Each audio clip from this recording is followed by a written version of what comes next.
మమతా బెనర్జీ, కలకటా, పశ్చిమ బెంగాల్. ఎంత తక్కువ చెప్పుకుంటే అంత మంచిది. చేయక తప్పదు, ఎందుకంటే సంచలనాత్మకమైన విషయాలు జరుగుతూ ఉంటాయి అక్కడ ఇప్పుడు. కలకటా హైకోర్టు మొన్న ఒక తీర్పు ఇచ్చింది. చాలా చాలా సంచలనాత్మక తీర్పు. ఏం చేసింది తెలుసా? 2016లో రాష్ట్ర ప్రభుత్వం రిక్రూట్ చేసుకున్న 26,000 మంది టీచర్ల నియామకాల్ని రద్దు చేసింది. 26,000 మంది. ఎప్పుడుది? 8 సంవత్సరాల క్రితం. రద్దు చేయటమే కాదు, వాళ్ళు చేసింది, ఆ టీచర్లు ఎవరైతే దొంగచాటుగా రిక్రూట్ కాబడ్డారో వాళ్ళందరూ 4 వారాల్లోపు 12% వడ్డీతో సహా వాళ్ళ జీతాలు ప్రభుత్వ ఖజానా నుంచి తీసుకున్నందుకు తిరిగి ప్రభుత్వానికి చెల్లించాలి. 26,000 మంది టీచర్లు. అంటే ఇది సాధ్యమా అంటే నాకు తెలియదు. మరి తీర్పు అయితే అట్లా వచ్చింది. చాలా ఆన్సర్ షీట్స్ ఏదైతే అసలు దిద్దారో, అవకతవకలు ఎట్లయితే చేశారో అవన్నీ అప్లోడ్ చేయండి, వెబ్సైట్లో పెట్టమన్నారు. సిబిఐని 3 నెలల్లో మీ దర్యాప్తు కంప్లీట్ చేసి మాకు రిపోర్ట్ సబ్మిట్ చేయమన్నారు.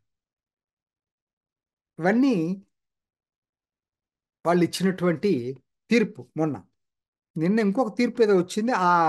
వాళ్ళని ప్రాసిక్యూషన్ శాంక్షన్ చేయడానికి ప్రభుత్వ అధికారులందరికీ పర్మిషన్ అడిగారు. దానికి కూడా హైకోర్టు అనుమతి ఇచ్చింది. ఆ హైకోర్టు ప్రభుత్వానికి గడువు విధించింది. మీరు ఇదిగో సోన్సోల్ తేదీ లోపల మీరు వాళ్ళకి ఇవ్వండి, మే 2వ తేదీ లోపల ఇవ్వమని చెప్పి ఇచ్చింది. ఎందుకంటే ఇది ఎందుకు అంటున్నానంటే, ఇంత సంచలన తీర్పు అని. 26,000 పోస్టులను రద్దు చేయటం ఏంటి, వాళ్ళందరి జీతాలు తిరిగి పే చేయమని చెప్పటం ఏంటి? ఇది సాధ్యమవుతుందా అంటే రద్దు చేయటం వరకు సాధ్యమవుతుంది. వాళ్ళ జీతాలు పే చేయటమా లేదనేది ఎనీవేస్ రాష్ట్ర ప్రభుత్వం సుప్రీంకోర్టుకి వెళ్తుంది. సుప్రీంకోర్టు ఏం చెప్తుందో చూద్దాం. ఎందుకనంటే ఇది ఇది చిన్న విషయం అయితే కాదండి.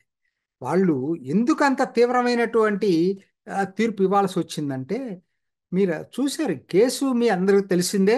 ఆ పార్థ చటర్జీ, ఆయన ఆయన ఫియాన్సీ అర్పిత ముఖర్జీ ఇద్దరు ఇళ్లలో దాడులు చేస్తే దాదాపు 51 కోట్ల రూపాయల నోట్ల కట్టలు దొరికాయి. 51 కోట్ల రూపాయలు, 5 కిలోల బంగారం దొరికింది. ఇవన్నీ టీవీలో వచ్చింది, ఆ దాడుల్లో బయటపడింది దాని మీద. సో కాబట్టి సానుభూతి ఎవరికి లేదు. కాకపోతే ఎలా దీనికి శిక్ష ఏంటనేదే ఇక్కడ సమస్య. వాళ్ళనిటూ శిక్షిస్తారు, ప్రాసిక్యూట్ చేయముంది. రెండోది, వీళ్ళని ఇప్పుడు టీచర్ పోస్టులు రద్దు చేయటమే ఆశ్చర్యంగా ఉంది. అంటే తప్పైనా కూడా నిజంగా చెప్పాలంటే ఇది కరెక్టే, కానీ ఆచరణలో ఏ కోర్టు ఇంత తీవ్రమైనటువంటి తీర్పులు ఇవ్వట్లేదు. కరెక్టే కదా, నువ్వు లంచం ఇచ్చి జాబ్ తెచ్చుకున్నావు. అసలు ఎంతమంది ఇది రాశారు తెలుసండి? 2016లో ఇది 23 లక్షల మంది పరీక్ష రాశారండి. పైగా 23 లక్షల మందికి పైగా. మరి వాళ్ళ జీవితాలను ఫనంగా పెట్టి మెరిట్లో వచ్చిన వాడిని పక్కన పెట్టేసి నువ్వు ఎవరికో ఇచ్చేసేస్తే రద్దు చేయక ఏం చేయాలి? చెప్పింది 14 రోజుల్లో మళ్ళీ తిరిగి నోటిఫికేషన్ ఇవ్వమని చెప్పింది, కొత్త రిక్రూట్మెంట్ చేసుకోమని చెప్పింది. సో కాబట్టి ఇవన్నీ ఏంటంటే గ్రూప్ సి, డి కేటగిరీస్ ఈ టీచర్ పోస్టులు. సెకండరీ అండ్ సీనియర్ సెకండరీ ఈ 4 కేటగిరీలో తీసుకున్నారండి. పెద్ద క్వాలిఫికేషన్ కూడా పెట్టలేదండి, 10, 11 అట్లా అట్లా పెట్టారు తరగతులు. సో దీన్ని వెలికి తీసి బీజేపీ కంప్లైంట్ ఇవ్వటంతో బయటకు వచ్చింది. తర్వాత సిబిఐ దర్యాప్తు జరిపింది, ఈడీ కూడా దర్యాప్తు, ఈడీనే అరెస్ట్ చేసింది వీళ్ళిద్దరిని. మనీ ట్రయల్ దొరికింది కదా ఈడీ చేసిన దాంట్లో. సో కాబట్టి ఇదండి దీని చరిత్ర. సో ఇప్పుడు మొత్తం ఇప్పటికీ ఎన్ఫోర్స్మెంట్ డైరెక్టరేట్ 365 కోట్ల రూపాయల ఆస్తుల్ని జప్తు చేసింది నిందితుల దగ్గర నుంచి. 365 కోట్ల రూపాయలు.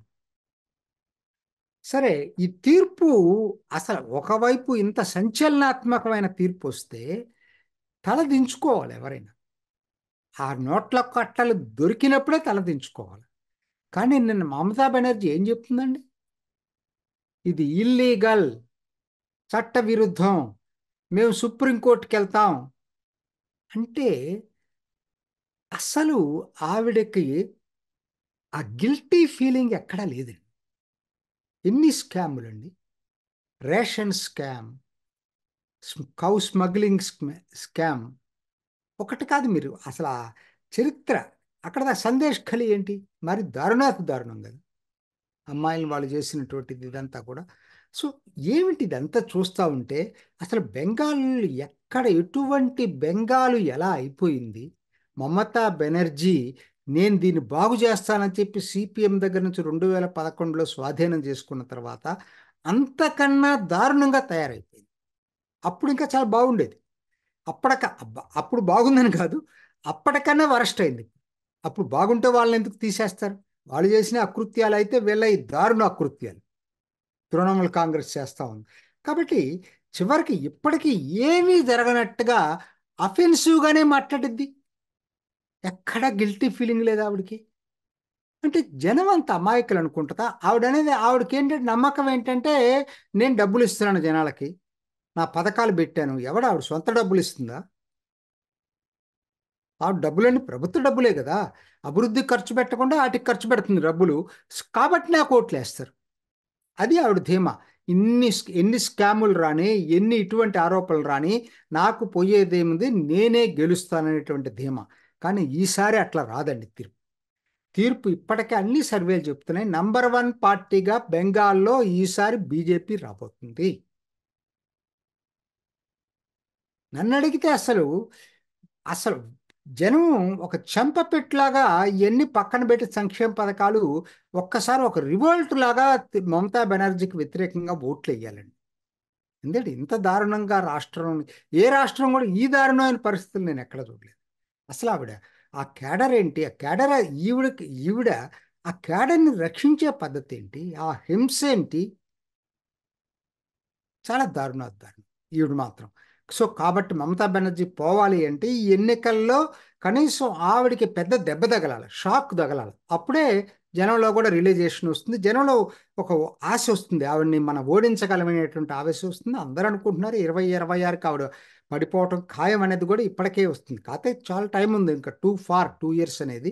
ఈ లోపల దీని సంగతి ఖచ్చితంగా బీజేపీ నంబర్ 1 పార్టీగా ఎదిగే అవకాశాలు బాగా కనపడుతున్నాయి. చూసారు కదండి, మరి ఈ వీడియో కనుక మీకు నచ్చినట్లయితే ఒక లైక్ కొట్టేసి మీ అభిప్రాయాన్ని కూడా కామెంట్ బాక్స్లో తెలియజేస్తూ ఇలాంటి ఇంట్రెస్టింగ్ అప్డేట్స్ కోసం మా ఛానల్ని సబ్స్క్రైబ్ చేసుకోండి.